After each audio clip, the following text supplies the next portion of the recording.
Si je vous dis gâteau invisible aux pommes, vous dites, voyons, il n'y a rien à parler, c'est invisible. Non, non, vous allez voir, c'est délicieux. En fait, on dit invisible parce que les pommes, en cuisant, elles sont tranchées très finement, voyez-vous.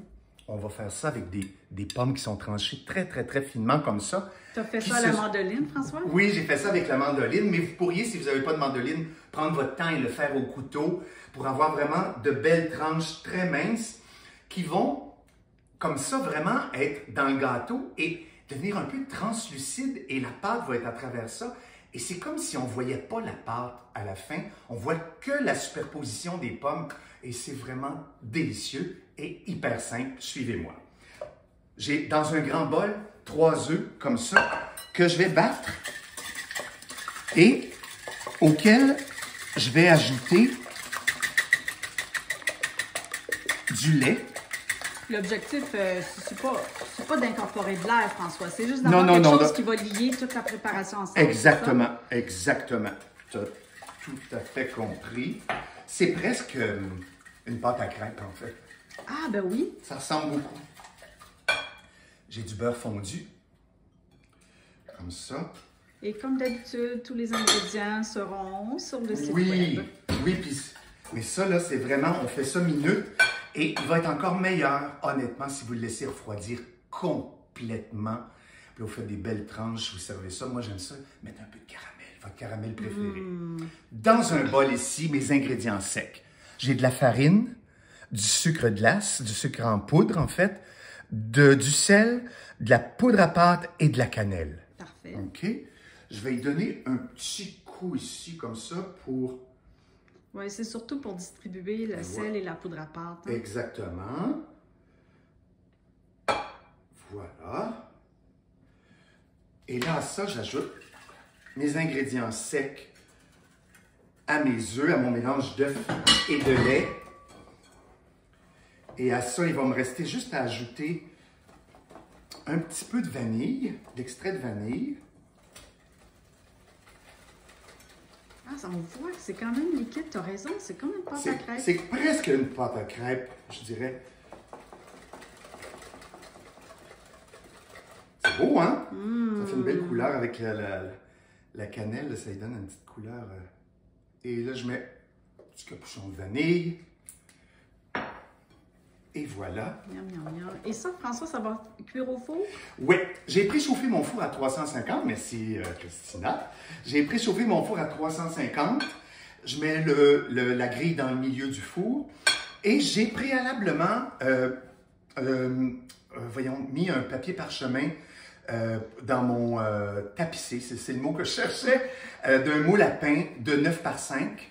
C'est vraiment le moule le plus régulier, le format qu'on connaît le plus. Là, ici, j'ai fini. Voyez-vous comment il est beau, mon mélange? C'est super. Et à ça, j'ajoute mes belles pommes tranchées, hyper minces. Je vais ajouter ça là. Ah, c'est plus facile que je pensais. Ah, c'est hyper facile. C'est pour ça que je voulais absolument, ça même, là, le faire avec des enfants. Ce serait bien. Moi, je m'occuperais de trancher les pommes, là. Et puis après ça, tout le reste, les enfants pourraient le faire parce qu'il n'y a pas beaucoup d'étapes. Écoute, moi, je m'imaginais qu'on devait placer les tranches, les superposer Ouais, l'une par-dessus l'autre dans le moule. C'est pas ça du tout, là. Et là, on va juste bien touiller ça pour être sûr que chaque morceau de pomme est bien enrobé de pâte, qu'il y en ait partout, en fait. On ne veut pas avoir que ça soit inégal. Parlant de pommes, François, qu'est-ce qu'on utilise? Là, moi, en fait, il y a une sorte de pomme que je préconiserais pas, ce serait la McIntosh, celles qui deviennent trop compotées, qui se défont complètement. Évitez. Prenez la Granny Smith qui serait peut-être trop acidulée. Okay. Sinon, entre les deux, la Royal Gala, moi que j'ai pris ici, hein? je trouve qu'elle se cuisine vraiment très bien. J'ai mon moule qui est déjà tapissé de papier sulfurisé et je vais en mettre une petite quantité dans mon moule. J'imagine qu'il faut bien remplir les coins. Hein, si voilà. Alors, je ne suis pas trop ambitieux, là. J'en mets juste un petit peu à la fois. Et puis, je m'assure là, que c'est bien réparti, comme il faut, qu'il n'y ait pas de trous, puis oui, c'est ça, puis d'endroits où il y a un surplus, là. Ensuite de ça, je vais m'assurer de mettre tout le reste. Une fois que le fond est fait, on dirait que ça va mieux, mais je vais y aller en 3 fois. Voilà. Ah, c'est une bonne idée. Tu vois, moi, je l'aurais mis d'un coup, mais je comprends ton principe. Comme ça, et on est sûr, on s'évite comme ça. Hey, ça va remplir le moule au grand complet. Oui, et puis ça lève un peu, mais pas tant que ça. C'est pour ça que c'est important de laisser votre papier dépasser un petit peu le moule. Puis ça va surtout bien se démouler, vous allez voir. Et puis là, comme ça, je vais être sûr que les petites bulles vont remonter pour être sûr. Et là, j'enfourne ça pour à peu près, je vous dirais, entre 45 et 50 minutes au four à 350. Et puis on se revoit tout de suite après, j'ai juste hâte. Hélène! J'arrive! Viens goûter à mon gâteau.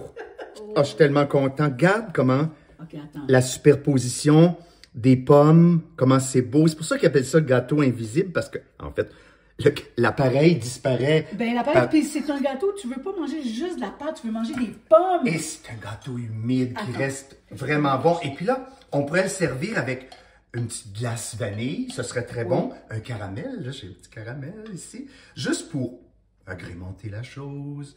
Pourquoi pas? Moi, tu m'ajoutes tout ce que tu veux, hein? Ah, OK. Bon, il va couler. Que ça a l'air bon. Et c'est magnifique. Tellement mon genre de gâteau. Ah, moi, Parce qu'après un repas, je trouve que ça doit être humide aussi. Ah, c'est très, très, très humide. En fait, je ne sais même pas si on peut appeler ça un gâteau. Il y a tellement de pommes dans ce dessert. Bon, Cathy, tasse-toi. Je veux que tu sois franche.